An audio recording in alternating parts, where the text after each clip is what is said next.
Roster बनाना, उसका backlog को तय करना, उसको भरना, उसके लिए लोगों को तैयार करना, कहाँ कहाँ से लोग आ सकते हैं, इसकी सारी जानकारी एकत्रित करना पड़ेगा, तभी आप इस काम को आगे कर पाएंगे।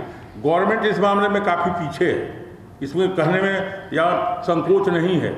और लेकिन आज की बैठक के बाद हम उम्मीद करते हैं कि सरकार, जैसा कि प्रिंसिपल सेक्रेटरी बताया कि मैंने चीफ सेक्रेटरी भी बहुत बैठक ले चुके हैं इन सारे विषय को लेकर के, चीफ मिनिस्टर साहब भी बैठक ले रहे हैं, तो हम उम्मीद करते हैं कि आने वाले समय में इन सारी प्रक्रियाओं को तेजी से आगे भर्ती करने का, पूरा करने का प्रयत्न किया जाए। इसलिए संतुष्टि हमको नहीं है, लेकिन हम ये सरकार प्रयत्न करेगी ऐसा सोचते हैं। नहीं, हम उम्मीद करते हैं कि इस बार ये चित्र फिर कमीशन अपने अधिकारियों का प्रयोग करेगा। अब अभी हम ये उम्मीद कर रहे हैं कि जो हमारे सेक्रेटरी, प्रिंसिपल सेक्रेटरी साहब ने कहा है वो पूरी होगी।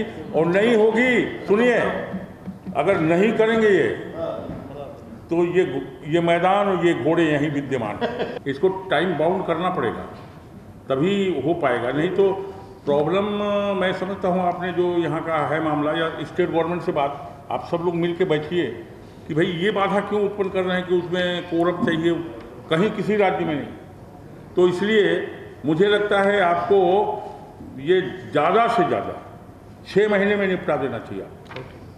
6 महीना इनको समय दिया जा रहा है और आप ये पूरा करके हमको बताइए।